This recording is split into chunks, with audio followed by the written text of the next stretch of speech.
There is a version of you that you are afraid to become, not because you can't, but because becoming that person would mean admitting that who you are right now was a choice. That's the part no one tells you about change.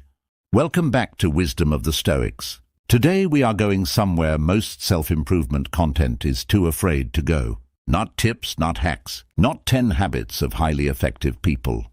We are going inside, into the psychology of why human beings change, why most of them don't, and what the ancient Stoics understood about transformation that modern psychology is only now beginning to confirm with data.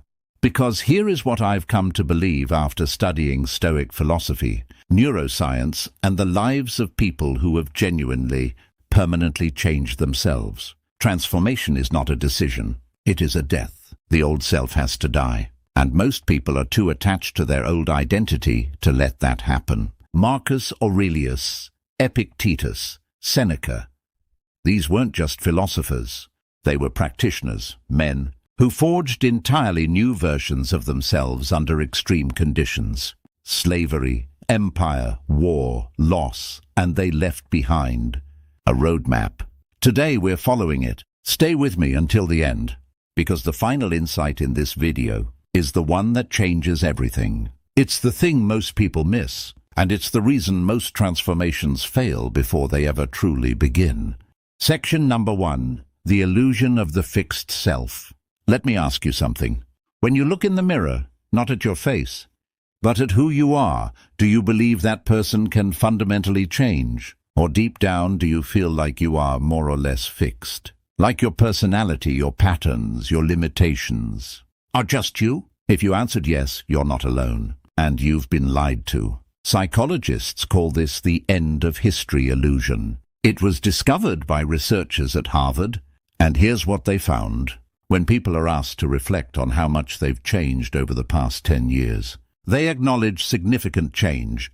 But when asked how much they'll change in the next 10 years, they predict almost none. We always believe we are the finished product, that who we are now is who we fundamentally are.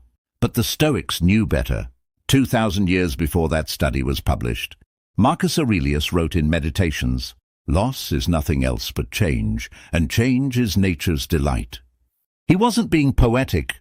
He was making a philosophical claim that the self, like everything in nature, is not a noun. It is a verb. It is not a thing you have. It is a process you are in. And Epictetus, who knew something about transformation if anyone did, born a slave, physically disabled, owned by a cruel master who once broke his leg to demonstrate power over him. Epictetus looked up from the ground, leg shattered, and reportedly said, "You will break it." And when it broke, "Did I not tell you that you would break it?" That is not a man with a fixed self. That is a man who had undergone something so profound, so total that circumstance no longer reached him. That is transformation, not a new morning routine, not a vision board, a fundamental rewiring of the relationship between the self and the world. So, what actually makes that possible? Section number 2, the architecture of the old self. Before we can understand transformation, we have to understand what we're transforming from. The old self, the one that keeps showing up, even when you swore you'd changed, is not weak. It is not a failure. It is actually a masterpiece of engineering. Your brain, over years of experience, has built extraordinarily efficient neural pathways, patterns of thought, reaction, and behavior that run on near autopilot. Neuroscientists describe this with the phrase, neurons that fire together, wire together. Every time you responded to criticism with defensiveness, a wire was reinforced. Every time you avoided a difficult conversation, a wire was reinforced. Every time you numbed discomfort with your phone, with food, with distraction, a wire was reinforced. By the time you reach adulthood, you don't really make most of your decisions. You execute them. The decision was made years ago, by a younger version of you trying to survive a world it didn't fully understand yet. Seneca saw this clearly. He wrote, "Most powerful is he who has himself in his own power." But here is the disturbing implication. Most of us don't. Most of us are being run by a self that was essentially programmed in childhood and adolescence. Our fears, our defaults, our comfort zones, They were installed by experiences we may not even consciously remember. And then we wonder why we can't just decide to change and have it stick. Think about the last time you genuinely tried to change something about yourself. Maybe it was your temper. Maybe it was procrastination. Maybe it was a pattern in relationships that you knew was destructive, but couldn't seem to stop. You made the decision. Maybe you even held it for a week, a month. And then, like gravity, you drifted back. Not because you're weak, because you were fighting a system. The old self is not just a habit, it is an identity. And identity is the most powerful force in human psychology. There's a concept in behavioral psychology called identity-based behavior. The research of James Clear and others builds on decades of work showing this. We do not rise to the level of our goals.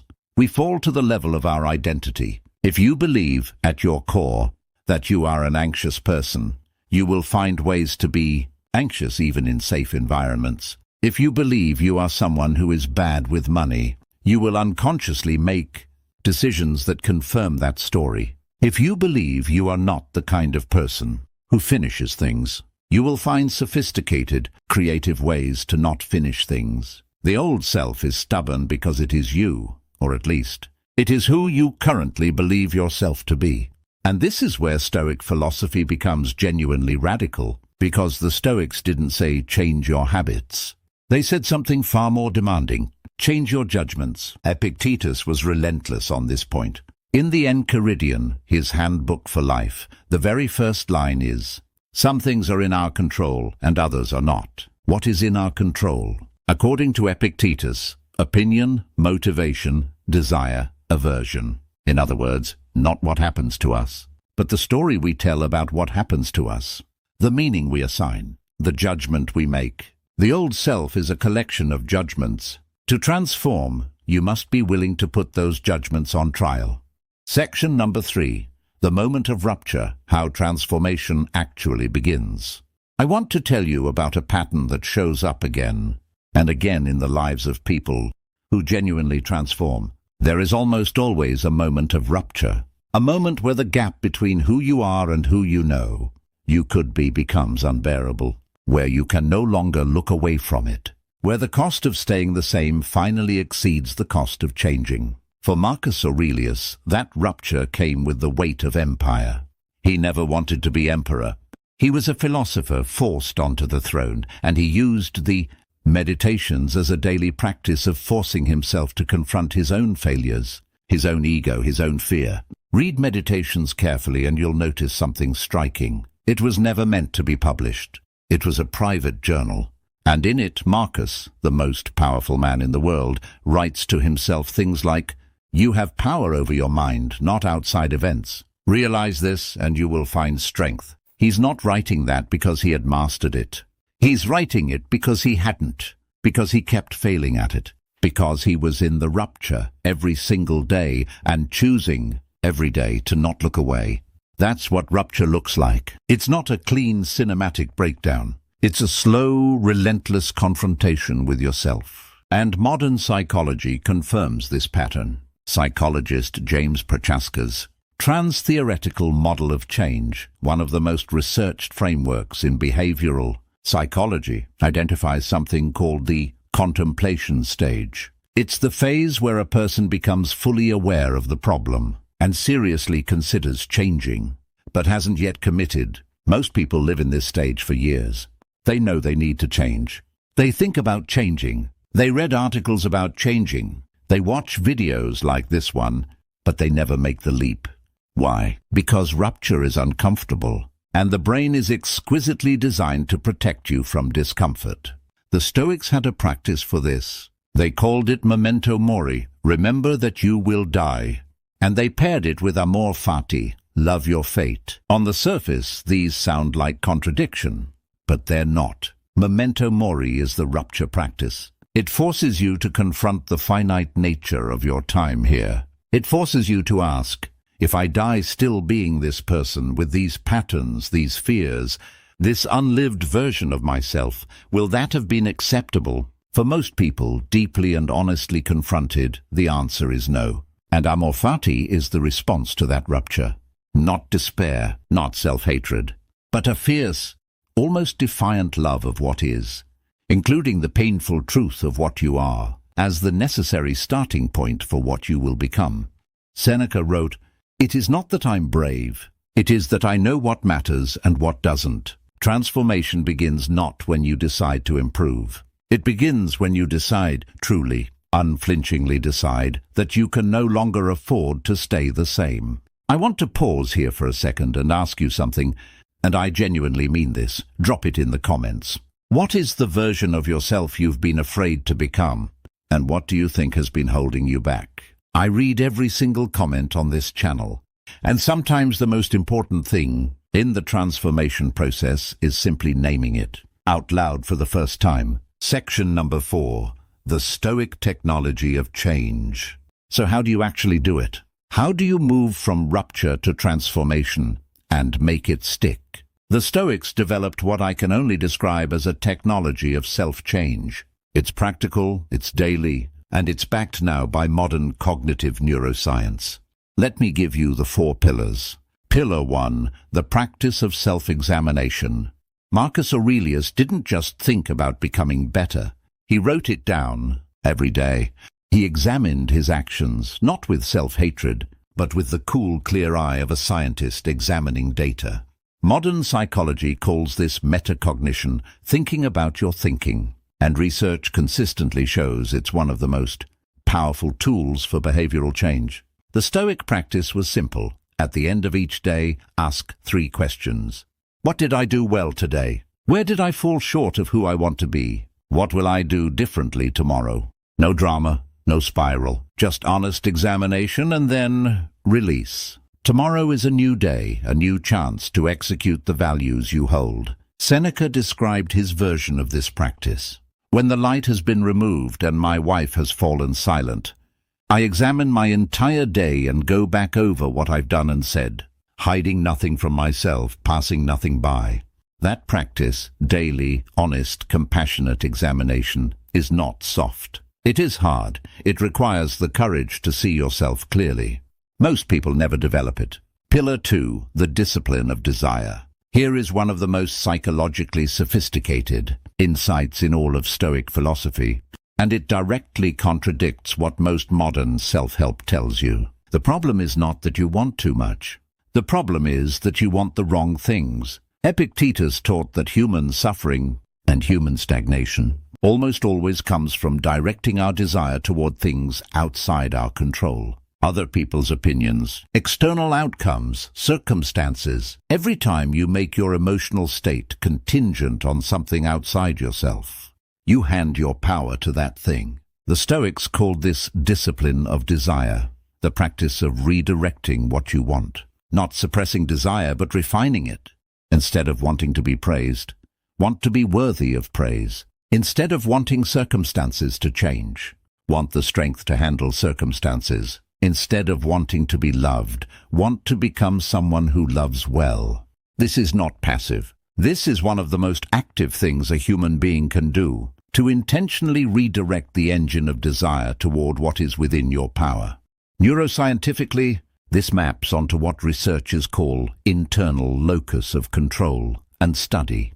After study shows that people with a strong internal locus of control have better mental health, greater resilience, higher achievement, and more satisfying relationships. The Stoics built that locus of control systematically through daily philosophical practice. Pillar 3, voluntary discomfort. This one will sound strange, but stay with me. The Stoics regularly practiced what they called voluntary hardship.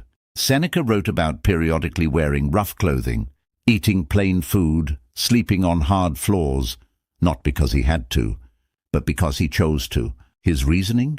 He wanted to practice the experience of difficulty before it became necessary, so that when it arrived, and it always arrives, he would not be afraid of it. He wrote, "Set aside a certain number of days, during which you shall be content with the scantiest and cheapest fare, so that you can say to yourself, is this the condition that I feared?"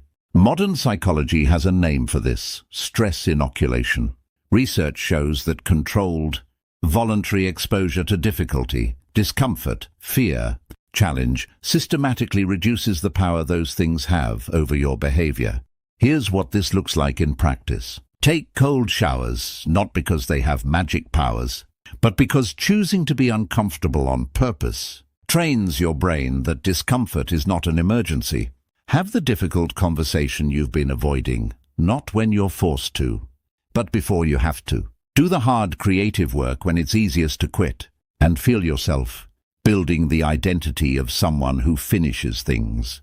Every time you voluntarily choose discomfort, you are telling your nervous system, I am in charge here, not my fear. Pillar 4, the long view, subspecie aeternitatis.